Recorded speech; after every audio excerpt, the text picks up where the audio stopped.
নমস্কাৰ জনাইছোঁ। আমাৰ ৮০ সংখ্যক দেশৰ স্বাধীনতা দিৱস উপলক্ষে আমাৰ শালবাৰী মণ্ডল ভাৰতীয় জনতা পাৰ্টিৰ উদ্যোগত আৰু এই বৃহত্তৰ শালবাৰীৰ ৰাইজৰ সহযোগত আজি ত্ৰিৰংগা যাত্ৰা উলিওৱা হৈছে। আৰু এই যাত্ৰা আমাৰ ভগৱান বিৰছা মুণ্ডা তেখেতৰ প্ৰতিমূৰ্তি ক্ষেত্ৰৰ পৰা মানাহ ৰাষ্ট্ৰীয় উদ্যানলৈকে প্ৰায় ২.৫ কিলোমিটাৰ দূৰত্ব আমাৰ এই ত্ৰিৰংগা যাত্ৰা উলিওৱা হৈছে। আৰু এইখিনি সময়ত সমগ্ৰ ভাৰতবাসীকে আমি ৮০ সংখ্যক স্বাধীনতা দিৱসৰ আন্তৰিক শুভেচ্ছা অভিনন্দন জ্ঞাপন কৰিছোঁ। আৰু লগতে আহ্বান জনাইছোঁ যে ভাৰতবৰ্ষখনক যিধৰণে ইংৰাজে খণ্ডিত কৰি তেওঁলোকে শাসনৰ নামত শোষণ কৰাৰ কাৰণে তেওঁলোকে পৰিকল্পনা কৰিছিলে, কিন্তু আজিও আমি সকলোৱে গৌৰৱ অনুভৱ কৰোঁ যে যি ব্ৰিটিছে আমাক শাসন কৰিছিলে সেই ব্ৰিটিছ আজিৰ তাৰিখত তেওঁলোক আমাতকৈ অৰ্থনৈতিকভাৱে পিছত। আমি দেশৰ চতুৰ্থ অৰ্থনীতিৰ বিপৰীতে তেওঁলোকৰ স্থান আমাতকৈ পিছত। গতিকে আমি আমাৰ হৃত গৌৰৱ, আমাৰ যিটো হৃত সমৃদ্ধিক আমি উদ্ধাৰ কৰিবলৈ সক্ষম হৈছোঁ। সমগ্ৰ ভাৰতবাসীৰ সহযোগত, সমগ্ৰ ভাৰতবাসীৰ সক্ৰিয়তাৰে আমি 2029 চনত বিশ্বৰ তৃতীয় অৰ্থনীতিলৈকে আমি আগবাঢ়িম।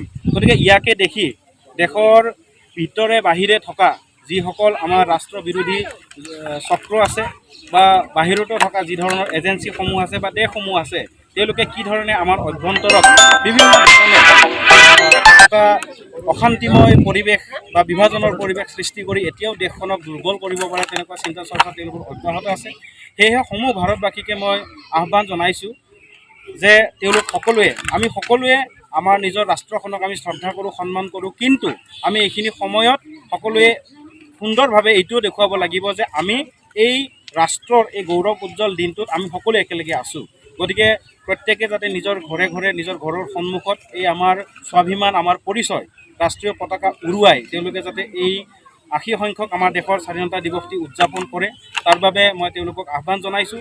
আৰু যিসকলে আমাৰ ৰাষ্ট্ৰৰ প্ৰতি হেন দৃষ্টি নিক্ষেপ কৰিছে তেওঁলোকক যাতে উচিত প্ৰত্যুত্তৰ দিয়ে যে বিভিন্ন ধৰণৰ, বিশেষকৈ আমাৰ যুৱ সমাজক বিচলিত কৰি পেলাই আমাৰ ৰাষ্ট্ৰ ধ্বংসৰ পৰিকল্পনা যদি কৰিছে, তেতিয়াহ'লে সেইবোৰ তেওঁলোকৰ বৃথা চেষ্টা, সেইবোৰ বাদ দিব লাগে। আৰু দেশবাসীক সমান্তৰালভাৱে আহ্বান জনাওঁ যে আমি সকলোৱে, আমাৰ বুঢ়া মেথা, যুৱক যুৱতী সকলোৱে আমি আমাৰ ৰাষ্ট্ৰ গঠন প্ৰক্ৰিয়াক আমি ত্বৰান্বিত কৰিব লাগিব।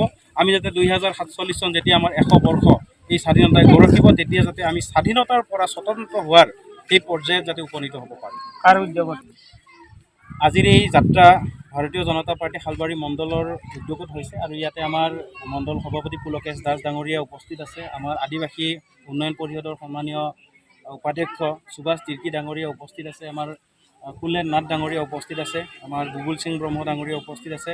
এইধৰণে আমাৰ সমগ্ৰ আমাৰ আই মাতৃসকল উপস্থিত আছে, বিভিন্ন সংগঠন উপস্থিত আছে। গতিকে আমাৰ বিজেপিৰ উদ্যোগত আৰু ৰাইজৰ সহযোগত আজিৰ এই ত্ৰিৰংগা যাত্ৰা ইতিমধ্যে আৰম্ভ কৰা হৈছে।